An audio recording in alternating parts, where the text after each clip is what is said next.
Donc, c'est la deuxième séance dans laquelle on va corriger le concours blanc numéro 2. On va commencer par la partie physique. D'accord? Donc, pour les ondes. Premier exercice sur les ondes. Donc, la figure ci-dessous, dans deux dispositifs.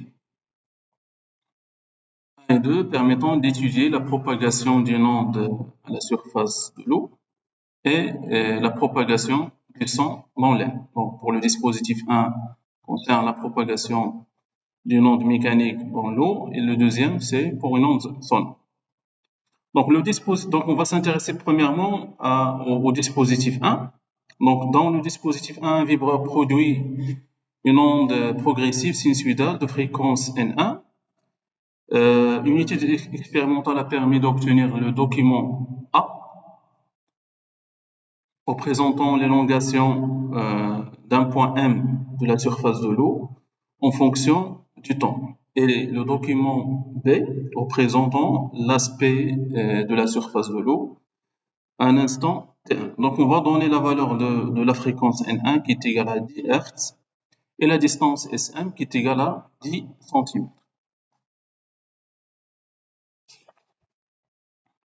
Donc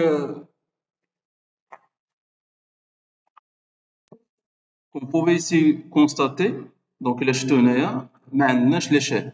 Donc on n'avait pas l'échelle, mais pour la première, donc le document A, c'est la propagation en fonction du temps, du point M. On a dit c'est l'aspect en fonction de la distance de l'onde qui se propage à la surface de l'eau.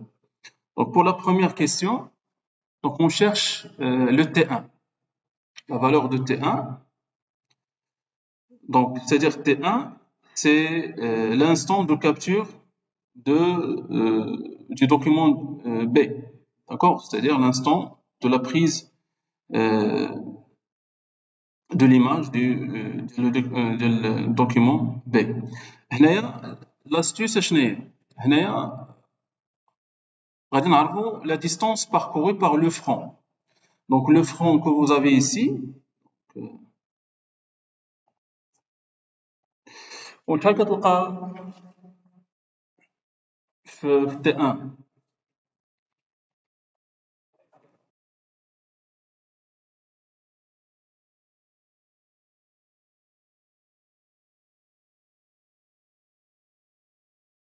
Oui. Pour la réponse, c'est combien?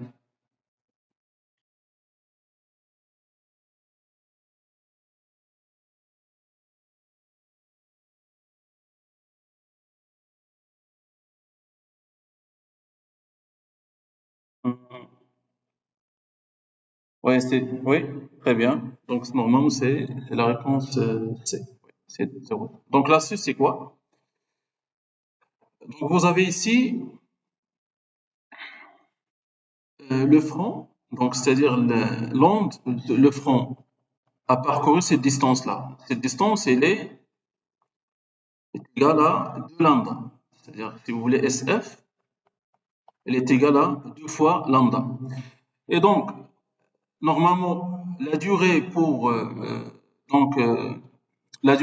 parcourir la distance lambda, normalement c'est la période T. Et donc le T1 automatiquement, donc pour 2 lambda, c'est-à-dire que vous avez 2 périodes. Et donc le T1 normalement c'est 2 fois T. D'accord? Et donc le 2 fois donc T1, elle est égale à 2 fois T, qui est égale à 2 sur la fréquence N1. La fréquence N1, elle est égale à 10, donc c'est 2 sur 10, et donc c'est 0,2 secondes. C'est-à-dire la bonne réponse normalement c'est C. D'accord? C'est ça l'astuce. L'astuce c'est que savoir que la durée pour parcourir la distance lambda, c'est la période. Et donc n fois lambda, c'est-à-dire c'est n fois la période, et vous avez la fréquence, et donc vous pouvez déduire directement la durée ou bien l'instant terme. D'accord? Voilà. Pour la vitesse, la vitesse de propagation, donc on va s'intéresser normalement au document A. Donc vous pouvez constater ici que pour une période, vous avez deux divisions. C'est-à-dire que la durée, ou bien l'instant au bout duquel le M commence son mouvement, contient deux divisions, c'est-à-dire une période. D'accord? Et donc, la distance entre S et M, elle est égale à 10. Donc, c'est une période. Donc, c'est une période, bien sûr, spatiale, qui est lambda. C'est-à-dire le lambda, dans ce cas, elle est égale à 10 cm. Et donc, vous pouvez ainsi déduire la vitesse. Donc, V, elle est égale à la distance SM sur la durée delta T. Le SM, c'est 10 cm. Et la durée, normalement, c'est une période, donc sur T. Et donc, 10 cm, c'est 10 fois 10 moins 1, moins 2, pardon, fois, donc 1 sur T, c'est la fréquence. Donc, c'est 10 fois 10 moins 2 fois 10. Et donc, ceci est égal à 1 mètre par seconde. Et donc, la bonne réponse normalement, c'est B. Vous avez des calculs. On cherche la période radioactive 1/2 du bismuth. Normalement, vous avez le N0 et vous avez le nombre de noyaux désintégrés pendant 15 minutes. Donc, si on cherche le T1/2, normalement, vous avez loi de croissance, il y a la N0 exponentielle moins lambda T. Donc, je dois chercher le lambda. Donc, lambda, c'est donc, normalement, c'est lambda fois T égale à ln de N0 sur N de T. Donc, si je cherche le lambda, c'est donc ln de N0 sur N de T, le tout divisé par T. Donc, le lambda, c'est... je vais mettre un peu d'espace ici.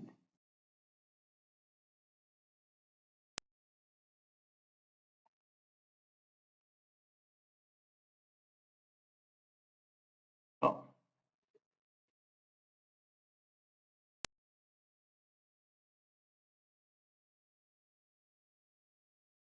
Donc, le lambda, c'est... Bon. Donc, le lambda est égal à ln de n, 0 sur n de t sur t. Donc, le lambda, c'est ln de 2 sur t 1/2, ce qui va vous donner que le t 1/2, elle est égale donc à ln de 2 sur ln de n0 sur n fois t. Le problème ici, c'est de chercher la valeur de n. D'accord? Donc, ils ont dit que après 15 minutes, donc cette valeur-là a été désintégrée. C'est-à-dire le nombre, donc là, c'est le nombre de noyaux désintégrés. Donc, le n dans votre relation ici, c'est le nombre de noyaux non désintégrés. Et donc, le nombre de noyaux non désintégrés, c'est la différence n0 moins n désintégré. D'accord? Et donc, le n de t, donc je vais le mettre ici, le n, normalement, c'est 28,4 10 moins 19, 10 à la puissance 19. moins 4,484 10 à la puissance 19. Donc, si vous faites la différence, normalement, donc je vais mettre le calcul ici. Normalement, vous avez 28,4, donc 4, si vous voulez 400, moins le 4,484, ça va vous donner, normalement c'est 6, 1, 9,23, normalement. Et donc le T1,5, c'est l'aide calcul ln de 2, c'est 0,7. Divisé par le ln de N0 qui est 28,4 sur 23,916. D'accord? Et je vais laisser bien sûr le T en minutes. Hein. Ce n'est pas la peine de convertir. Donc, ceci est égal. Donc, pour l'aide calcul, donc je vais revenir ici. Pour l'aide calcul, vous avez, voilà, vous avez le ln de 28,4. Donc, ce rapport-là, c'est 0,172, donc c'est 0,7 divisé par 0,172 fois 15. Je reviens aussi. Donc 0,7 sur 0,172, c'est 12,1 divisé par 3. Donc ce rapport-là, c'est 12,1 divisé par 3. Donc c'est 12,1 divisé par 3 fois 15. Et donc, c'est 12,1 fois 5, qui est donc 60,5. C'est 60,5 minutes. Donc, la bonne réponse, normalement, la bonne réponse, c'est C. C'est clair?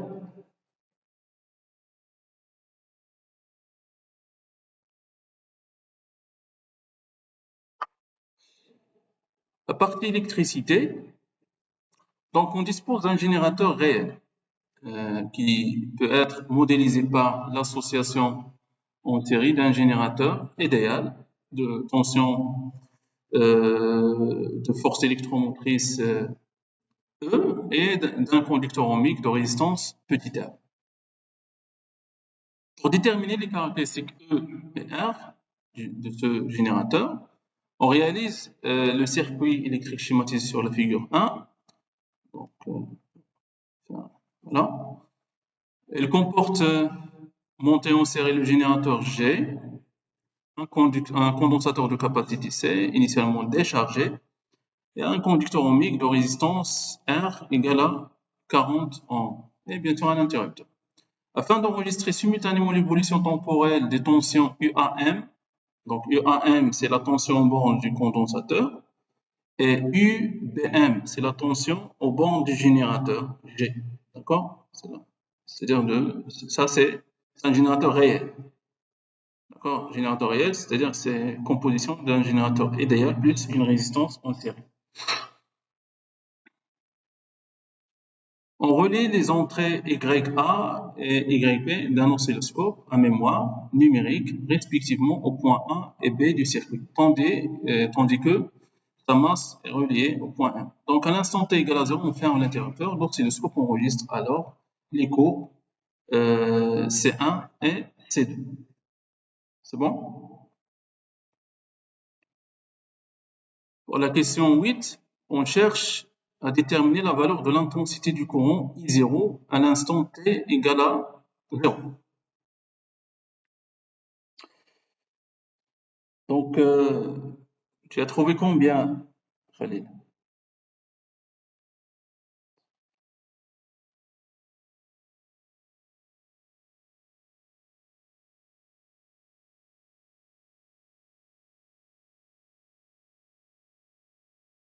Oui? Oui, c'est très bien. C'est 0,12. Donc, on va On va montrer la démarche. Normalement, d'après la loi de l'additivité des tensions, donc si vous voulez, vous avez E moins R I0 ou bien I égale donc la tension au borne du générateur, il y a E moins R I. Elle est égale à la tension UR plus la tension UC. D'accord? Donc, ceci est égal à UR plus UC. Nous, donc, on doit toujours réfléchir soit à l'instant t égale à 0, soit au régime permanent. Donc, normal, les astuces, les donc, soit je dois les donner mais l'instant t égale à 0 ou le régime permanent. في لو كا ديالنا حنا غادي نشوفوا l'instant t égale à 0. D'accord? À t égale à 0 اش كنعرفوا؟ Or, à t égale à 0, عندنا bien sûr I maximal, donc c'est I0. UC, normalement, il est égal à 0 parce que le générateur, le condensateur, il est décharge, initialement décharge. Et donc, à T égale à 0, je peux écrire que c'est E moins R I0 égale à UR, les R fois I0 plus UC qui est égal à 0. واش كنعرفوا حنا في l'instant t égale à 0 d'après la courbe هاد E moins donc la tension au borne ديال الجينيراتور. Bon. La tension au borne du générateur, la tension au borne du générateur هي هادي. لحقاش كيبدا لا ماشي لا tension ديال au borne ديال الجينيراتور غتكون مينيمال ماشي ماكسيمال. يمكن كتولي لا tension au borne ديال الجينيراتور ماكسيمال حتى لو ريجيم بيرمانون مي l'intensité I0 هي اللي ماكسيمال. يعني لو كورون هو اللي تيكون ماكسيمال. داكشي علاش كياخذ من او فين كتولي كتنقص. دونك هذه هي لا فالور مينيمال ديال لا طونسيون بون ديال الجينيراتور. داكور اي دونك هي هاد لا فالور هادي دونك à l'instant t égale à 0 oui c'est ça donc l'intensité au borne du générateur elle est égale à 4, ou bien la tension au borne du générateur il y a 4,8 et donc ceci il est égal à 4,8.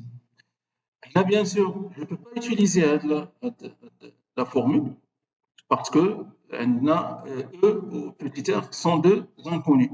Mais je peux utiliser la deuxième puisque j'ai le grand R, la valeur du grand R. Et donc, je déduis que le I0 est égal à 4,8 divisé par grand R.